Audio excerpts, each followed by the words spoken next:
to. Panoorin nyo to kasi alam nyo, marami na namang ilang umeepal na vlogger dyan na galing-galingan at binabati ko si Senator Padilla. Hindi nila mag-gets yung punto nito. At kasi pinanood lang nila yung bahagyang speech niya. Hindi pinanood kung bakit ba siya nagsalita ng ganun. 'Di ba? Ano ba ang konteksto niyan? Oh, ito. Sa akin pong pagdalo sa pagdinig ngayon, ako po ay naliligayahan sapagkat narinig ko po ang panig ng ating mga resource persons, katulad po sa mga taga-gobyerno. Naging malinaw po sa akin na ito pong pagdinig na ito ay hindi pa po nakakarating sa legal na usapin, sa napakalinaw pong pagpapaliwanag na ang lahat ng po ito ay dadaan sa investigasyon. At yun po ay napakagandang senyales para sa ating mga kababayan sapagkat malinaw po na ang lahat ng karapatan ng bawat Pilipino ay atin pong ginagalang at napakalinaw din po ng mga sagot ng ating mga nasa gobyerno na wala po tayong pinapanigan sa oras na ito. Ang lahat ay may boses, pinakikinggan po natin ang mga nag-aakusa at ganun din po ang pagdepensa naman sa ng ating inaakusuhan. Napakaganda po ng ganitong pagdinig sapagkat ang Senado, ito pong aming institusyon, ito po ay institusyon na gumagawa ng batas na magbibigay ng proteksyon sa bawat Pilipino, ano man ang katayuan mo. At kayo naman po diyan sa executive, kayo po ang mag-i-implement niyan kung ano yung mga nagagawa naming batas.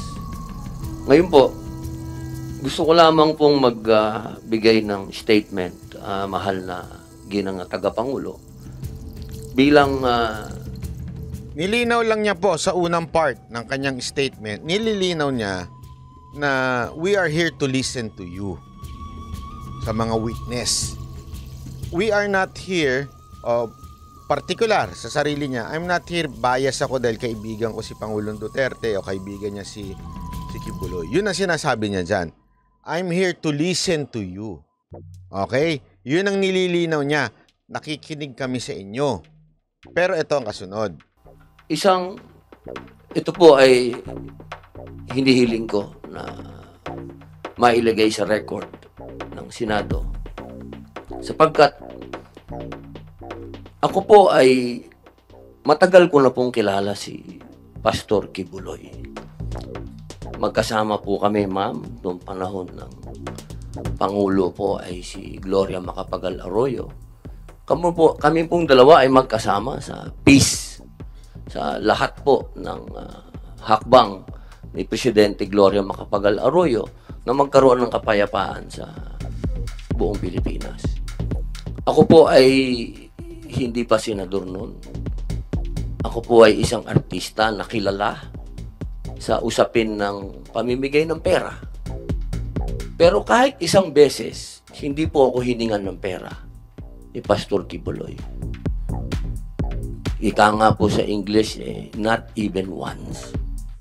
Diyan tayo. Bakit niya sinabi yan? Okay?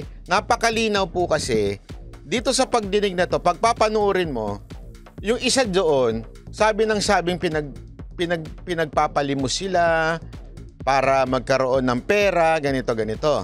So sinisira nung mga witness, yung kesyo kailangan mamalimos itong mga ano. Ang sinasabi ni Robin dito, ako nga, na matagal ng kaibigan ni Kibuloy at alam na namimigay ako ng pera at dito susunod niya pa, kumakandidato ako bilang senador, hindi sila humingi sa akin. Eto, wait. Sasabihin ko sa inyo, ngayon ko lang sasabihin. Ayoko, sinabi ko na sa inyo to. Ay, sinabi ko na ata. Nakalimutan ko lang. Alam nyo ho ba na kalakaran ho yan sa mga nangangampanya?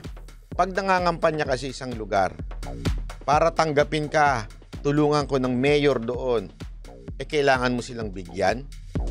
yung gobernador doon kailangan mong bigyan. Milyon-milyon. Kaya gumagasa sila ng malaki. Hindi nila yan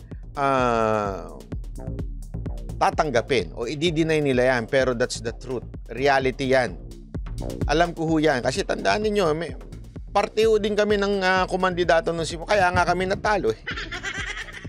Hinga kami. Wala kami maibigay. Ganun ho talaga eh. Lalo-lalo na kung ang tatakbuhin mo, Senator, para mapasama ka doon, bilihan niya ng ng sample ballot. Ibig sabihin, gusto mo isama ka ni Mayor sa sample ballot? O sige, magkano sa'yo? Magkano bibigay mo? Ibig sabihin, dito, at hindi lang ho nangyayari yan sa mga politiko, even religious. Hindi na lang ako magbabanggit, ha? Kahit ho ang relihiyon. Walang partikular na relihiyon. Para bitbitin ka, kailangan meron kang love offering.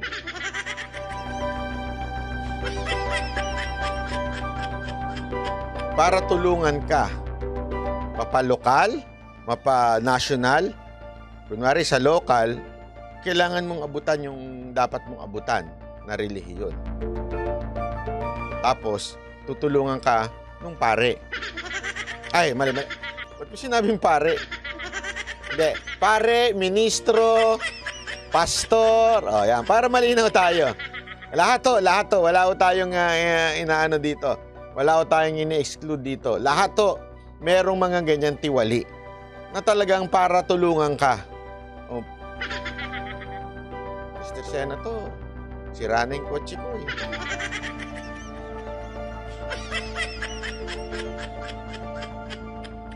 Naalala nyo kay Gloria nun?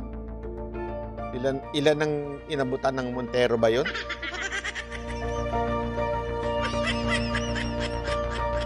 Di ba? Eto, sinasabi niya, ako kumandidato na at lahat ni isang kusing hindi nanghingi sa akin si Kibuloy.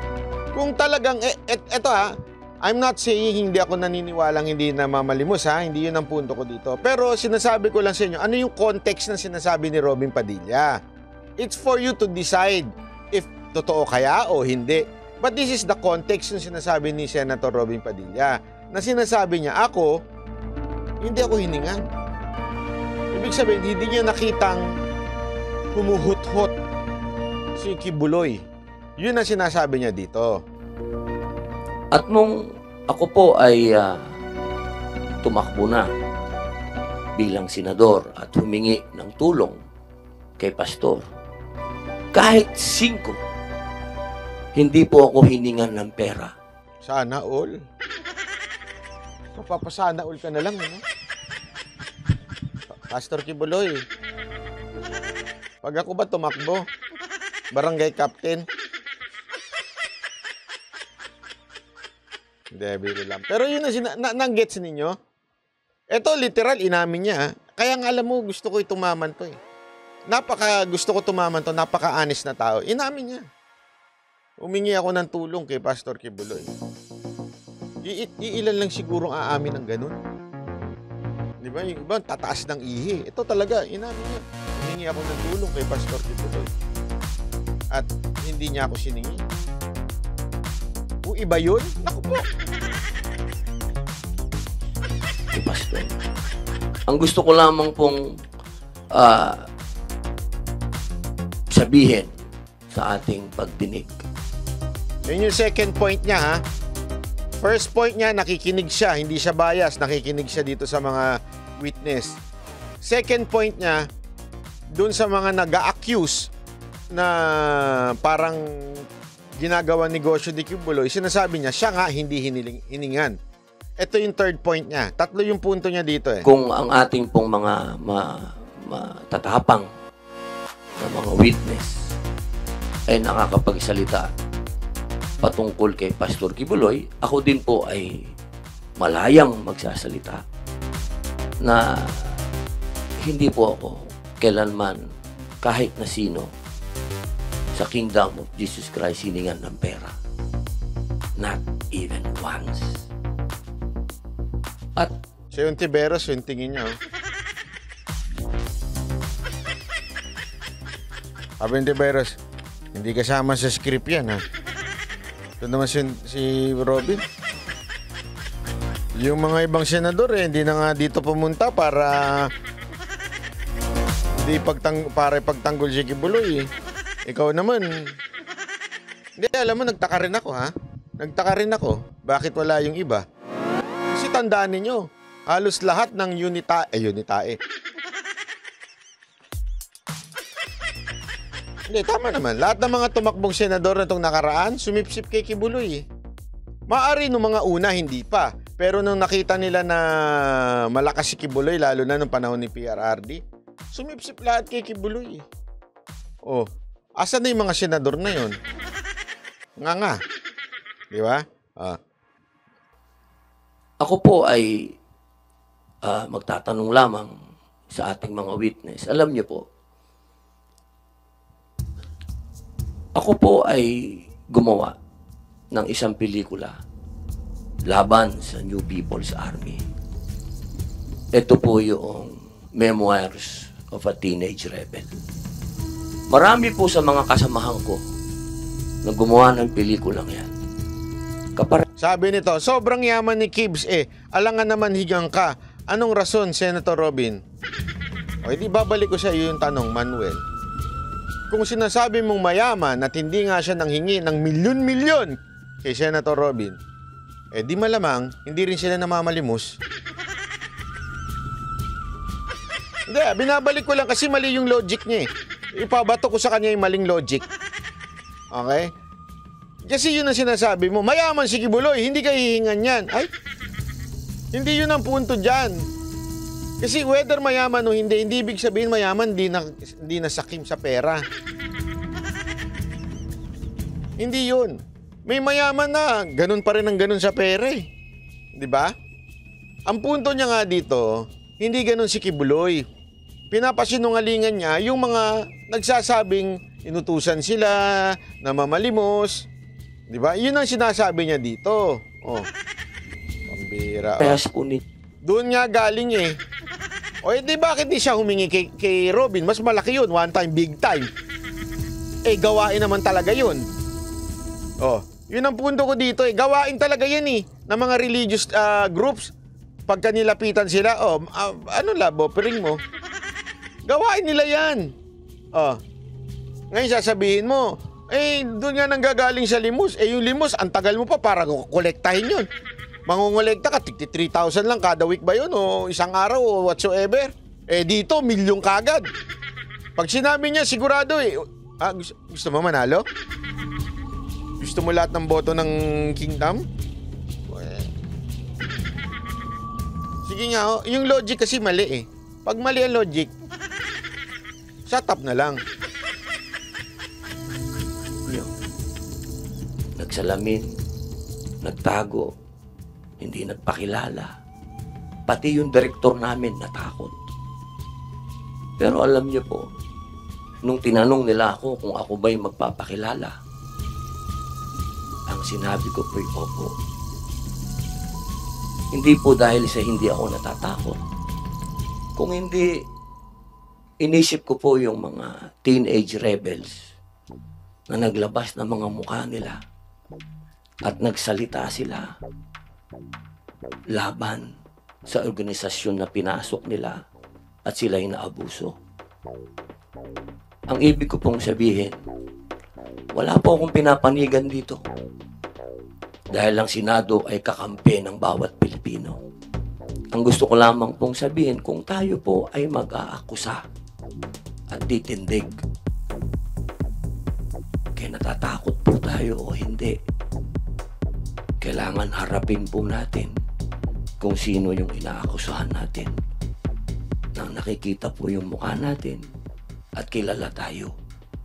Dahil yun po. Itsura ni yung Tiberos, naninindak Hindi ko alam Ontiveros, bakit ka nakatitig kay Robin? Naninindak ka ba o may pagnanasa? Linawin ko lang, yung pagnanasa sa bigote Hindi kay Robin. Kasi iba yung bigote ni Robin kaya talagang sabi siguro nito, nakakakiliti siguro yung bigote nito. Kita mo, ay, iba pa naman ang dating ni Robin. Oh, sabi nito isa, both. Hindi ako nagtatanong, both.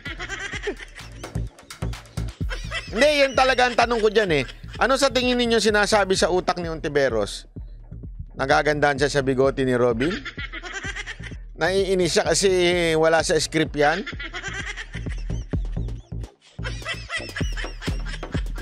O naiinggit siya kay Mariel?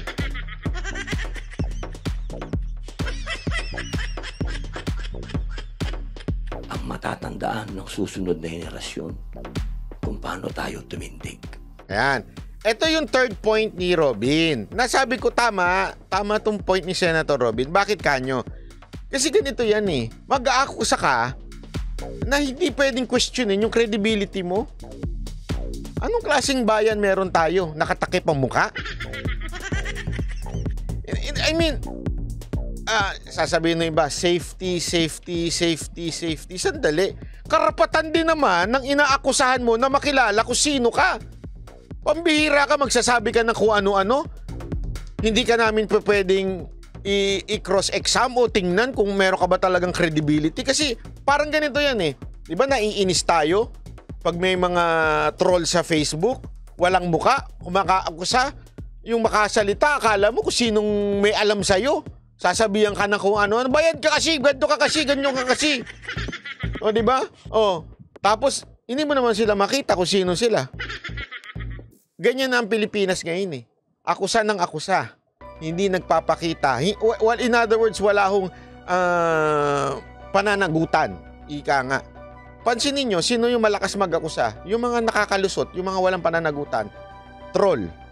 Yung mga walang muka. Sa social media.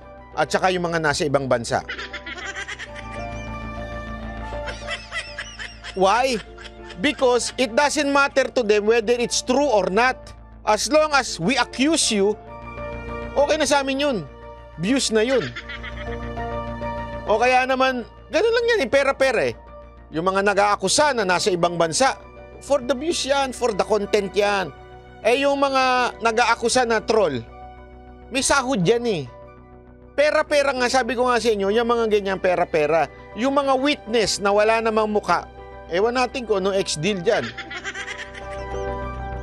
Hindi, baka may ex-deal yan. Kasi kung talagang ikaw, nag-aakusa ka na totoo sinasabi mo, paninindigan mo. Yan ang sinasabi ni Senator Robin. Kaya mong panindigan yung salita mo. Eto ka, Kibuloy, kasi ganito ginawa mo sa akin. Natatanda mo tong pagmumukan to? Gaganon ka pa nga eh. Kasi nga, matapang ka, malakas ang loob mo na totoo yung sinasabi mo dahil kaya harap mo yung mukha mo. Oh, di ba? Tama, mali. Yun ang sinasabi ni Senator Robin dyan. Kung talagang totoo yung sinasabi ninyo, magpakita kayo ng mukha. Hindi yung hindi kayo pwedeng questionin. Di ba? Titig na titig eh. Hindi totoo naman eh, di ba? Ako pagka meron akong ka-argument, tinititigan ko pa eh kasi sigurado kung totoo sinasabi mo, ito sinasabi ko. Sige, ito talaga eh. Kumbinsido kasi ako eh na ito talaga yung sinasabi ko. Oh, ikaw yung nang hipo ng ano ko eh. Diba? Hindi yung magtatago ka, sasabihin mo ganito ka. Minulestya ka ng walang ano. Hindi pa pwede yun. Tatago-tago. Ano ito? Taguan?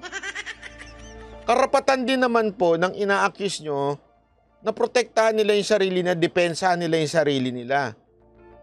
Ay, yun nga eh, banat bay. Sa Senate, hindi naman yun ang question doon eh. Sa Senate, baligtad. Totoo naman eh, sa Senate ito, totoo, sa Senate, accuse now, change later. Oh, sa Senate. O di kaya accuse now, ang bahala na later kung ano mangyari, di ba? Depende kung tinuloy yung bayad sa akin, tuloy natin. Pag hindi tinuloy, babaligtad ako. Baligtad eh, di ba? Tapos isa pa, sa Senate, accuse muna bago ka magbigay ng ebidensya. Oh, okay na yung yung dal-dal-dal-dal, ayos na yun. Di ba? Ayos na yun eh. Basta dumaldal ka, okay na yun. Ganun lang eh. Walang pananagutan? Eh kung ganun lang pala, eh kung maglabas si Kibuloy ng witness niya. Na nakatakip din ang muka for protection. Ano sinasabi niya? Ikaw, Ontiveros, yung driver mo, nagja-jack and poy kayo bago kayo umuwi. Hindi, di ba? Halimbawa lang. Hindi, ito ano lang ha. Baligtarin natin ang senaryo. Si Kibuloy naman na magsalita ngayon. Ikaw, Ontiveros, bago kayo umuwi ng driver mo, nagke-KFC kayo. Ang lakas mo nga daw kumain ng KFC. Calap! Ang calap-calap! Ganun eh, di ba? Tapos yung nilabas yung witness, sino nakakita? Yung ano doon, yung nakatambay doon na bebenta ng Yossi. Nakita niya kayo. Pakita mo nga, nakatakip ang muka.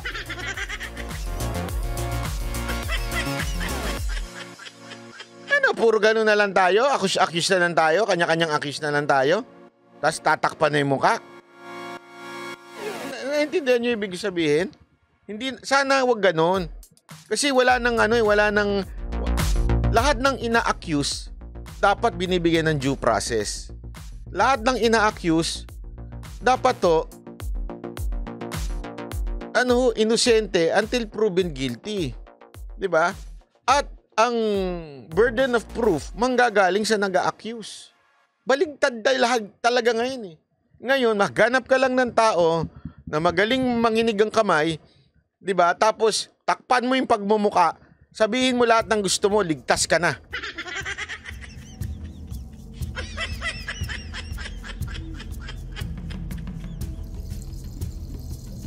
Ano, babuyan na ba tayo ngayon? Wala na ba tayong hustisya sa Pilipinas? Hindi, isipin nyo yun ha. Ang swerte nyo lang, kayo nakaupo dyan. Eh paano kung bigla may mag-accuse si Banat Bay?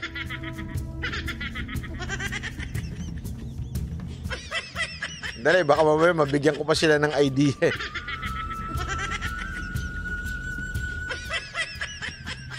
Si Banat Bay, dalawa-dalawa jowa.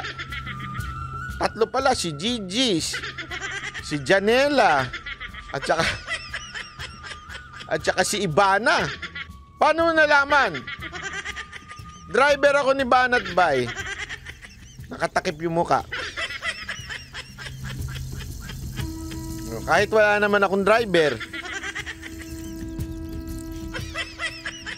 Di ba?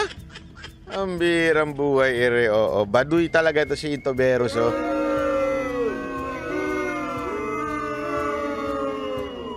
Anyway, sana lang. Sana medyo, again ha, ulitin ko ha, si Andrea Bosay, ayoko yung Andre na yan. Sampaling ka pa,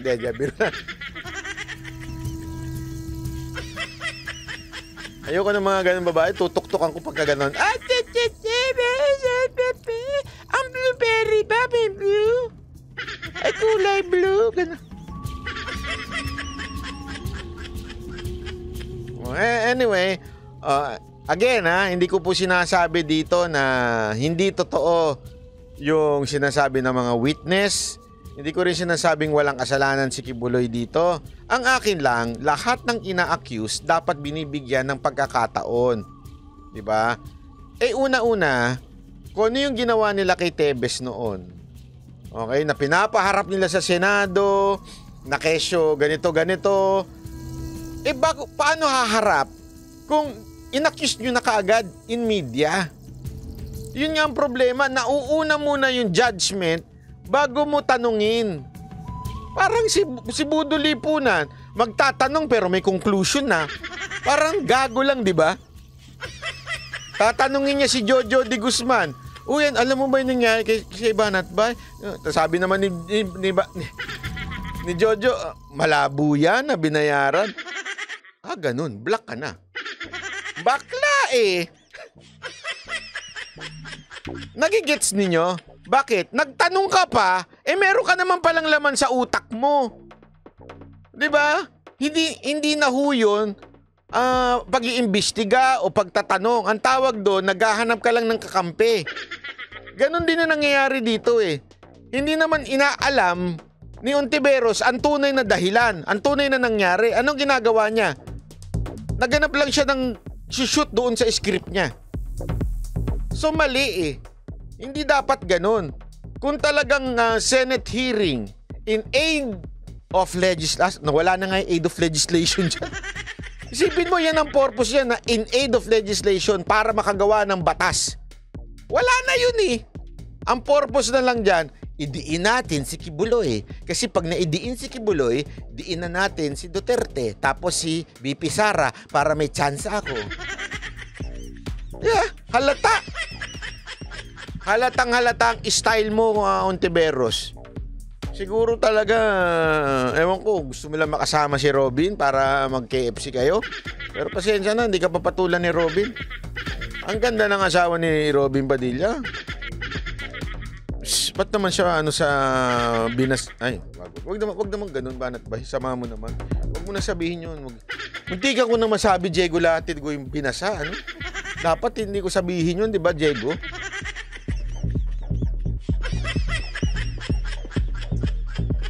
Ay, nako. O, ito pa!